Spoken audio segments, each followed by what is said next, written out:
जो व्यक्ति अंदर से शांति को प्राप्त कर लेता है, धरती पर ऐसा कोई ताकत नहीं है जो उसे अशांत कर सकता है। इसीलिए इन बातों पर हमारे गुरु महाराज ने बार बार जोर दिया और हम आपको सिखाया, समझाया कि संसार के लोगों, ये संसार ऐसा ही है, नाशवान है, इसलिए अपनी आत्मा की तरफ ध्यान दें। मंच संचालक महोदय ने मेरे नाम के आगे शास्त्री लगा दिया। मैंने सुना तो मुझे समझ नहीं आई, ये शास्त्री होता क्या है। लगा कि कहें कि जो जिसके 3 सास हो उसको शास्त्री कहा जा सकता है, ऐसा मुझे लगा, लेकिन फिर सोचा ऐसा नहीं हो सकता।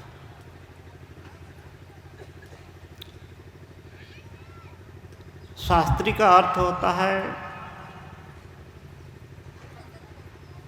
शिष्यते अनेन इति शास्त्रम सह अस्य अस्मिन् इति शास्त्री, अर्थात जिसके द्वारा हमें शिक्षा मिलती है। हमारा जो धर्म ग्रंथ है, वेद आदि जो भी हो, वह शास्त्र है। सह अस्य अस्मिन् इति शास्त्री, वह उन शास्त्रों पर जिनका अधिकार है, अर्थात जिन्होंने शास्त्रों का भली प्रकार से अध्ययन किया है और उन शास्त्रों पर अच्छी प्रकार से विश्लेषण कर सकते हैं, वे शास्त्री हैं।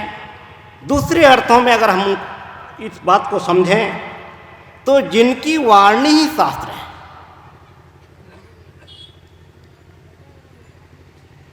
जिनकी वाणी ही शास्त्र है, अर्थात जो महापुरुष यथार्थ वक्ता है। हम किन्हीं बातों पर विश्लेषण करते हैं तो पहले हम उस पर चिंतन करते हैं, फिर समाज की दृष्टिकोण से हम उन बातों को देखते हैं, तब किसी के सामने हम रखते हैं। लेकिन महापुरुष ऐसे होते हैं, वे जिन बातों को बोलते हैं वह प्रकृति उसके अनुसार आचरण करती है, वे शास्त्री होते हैं। तो यह मुझ में योग्यता नहीं है ऐसा, लेकिन यहाँ आने के बाद मुझे लगता है, मैं तो महात्मा बना था कि हमारे अंदर जो उपाधि है उसको हटाऊं, लेकिन ऊपर से ये उपाधि पर उपाधि लगती जा रही है।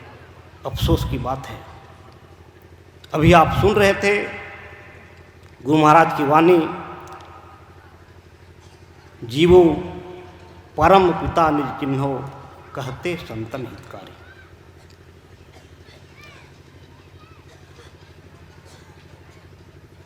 कबीर साहब ने कहा, साधो भाई जीवत ही करो आशा।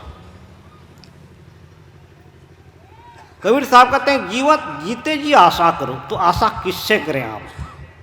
आशा किससे? अपने से या भगवान से?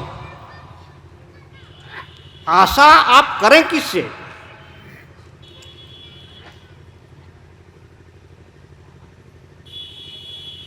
संत महात्मा कहते हैं कि पहले अपने पर आशा कीजिए कि हम कर क्या सकते, अपनी योग्यता को पहचाने आप। जो व्यक्ति अपनी योग्यता का पहचान नहीं कर सकता, वह, मुझे विश्वास नहीं होता कि वो कुछ आगे भी कुछ कर सकता है।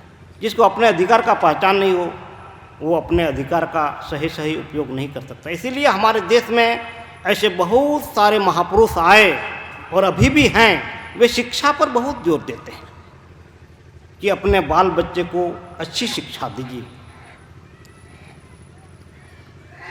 और जो शिक्षित, आपने सुना होगा हमारे देश में एक अपने वैदिक धर्म के एक रक्षक हुए हैं महाराणा प्रताप। अगर वे नहीं होते तो हम जैसे ऐसे बैठे हैं आज एकत्रित होकर के शायद नहीं बैठ सकते।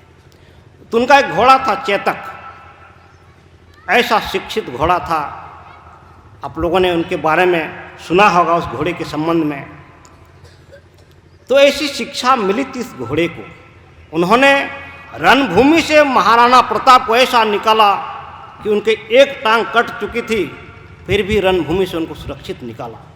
तो घोड़े शिक्षा देने से घोड़े में भी ऐसी समझ आ सकती है, तो हम तो मानव हैं।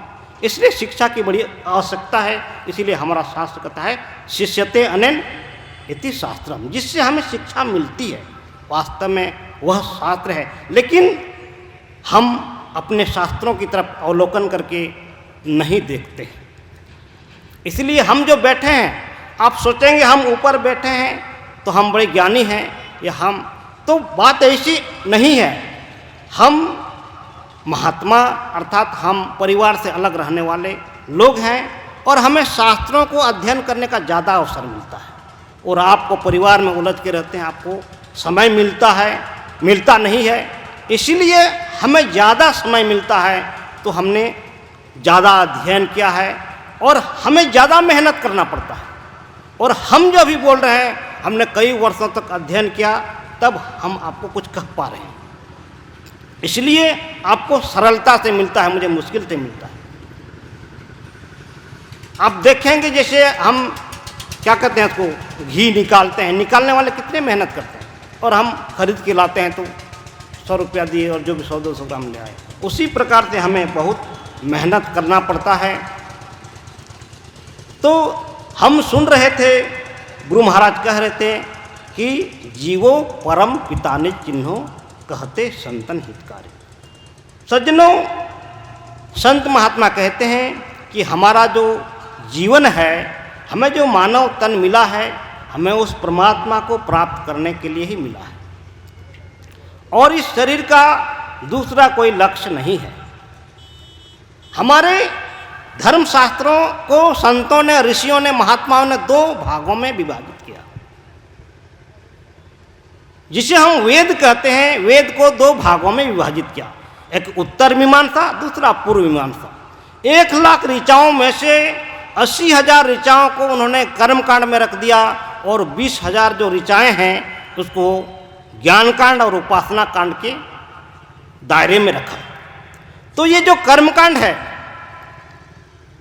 ये हमें प्रवृत्ति मार्ग की ओर ले जाता है, अर्थात ये हमें संसार की ओर प्रवृत्त करता है। और पूर्व मीमांसा का जो प्रथम सूत्र है, कहा कि अथातो धर्म जिज्ञासा, आप धर्म को जानें। और उत्तर मीमांसा का जो प्रथम सूत्र है, अथातो ब्रह्म जिज्ञासा, आप परमात्मा ब्रह्म की जिज्ञासा करें। और उसका ध्येय है, पूर्व मीमांसा का ध्येय है कि स्वर्ग कामो यजेता, जिसको स्वर्ग की इच्छा हो वे याग करें। अर्थात पूर्व मीमांसा का अंतिम लक्ष्य है स्वर्ग, और यह प्रवृत्ति मार्ग हम आपको वो संसार में प्रवृत्त करता है। हम संसार में संपत्तिवान हों, पुत्रवान हों, यशस्वी हों, ये सब चीज़ें पूर्व मीमांसा के अंतर्गत आता है। और उत्तर मीमांसा कहता है कि अथातो ब्रह्म जिज्ञासा। महर्षि बादरायण ने जो ब्रह्म सूत्र में लिखा है, अथातो ब्रह्म जिज्ञासा, मनुष्यों को प्रारंभ से ही ब्रह्म की जिज्ञासा करना चाहिए। अर्थात ईश्वर परम पिता, गुरु महाराज ने कहा जीवो परम पिता ने चिन्हो कहते संतन हितकारी। जो हमारे हितकारी संत हैं वे हमें कहते हैं कि उस परम पिता को चिन्हो, जिससे आपकी आत्मा को शांति मिलेगी। संतों ने कहा कि आप संसार में कितना भी बड़ा बन करके रहें, आपको शांति नहीं मिल सकती। आपने इतिहास पढ़ा होगा, इस दुनिया में एक से एक लोग आए और इस संसार से चले गए, और आज उनका नाम लेने वाला कोई है नहीं। इसलिए संत महात्मा कहते हैं कि आप संसार में आए हैं, सबसे पहले आप खुद को संभालें। गुरु महाराज ने कहा जो निज घट रस चाहो तो अपने को पंच पाप से हरदम खूब बचाओ। अगर अपने अंदर में उस परमात्मा के रस को पाना चाहते हैं तो खुद को संभालें। इसीलिए योग शास्त्र में हमारे महर्षि पतंजलि ने योग के सिद्धांत का पहला सूत्र कहा योगस चित्तवृत्ति निरोध। योग चित्तवृत्ति के निरोध को कहते हैं।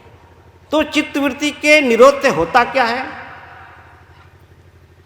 तो उन्होंने कहा दूसरा सूत्र में, तदा द्रष्टु स्वरूपे अवस्थानम, उससे दृष्टा अपने स्वरूप में अवस्थित हो जाता है, अर्थात अपनी आत्मा का साक्षात्कार कर लेता है। जिन्होंने अपनी आत्मा की साक्षात्कार कर ली उन्होंने ब्रह्म की प्राप्ति कर ली।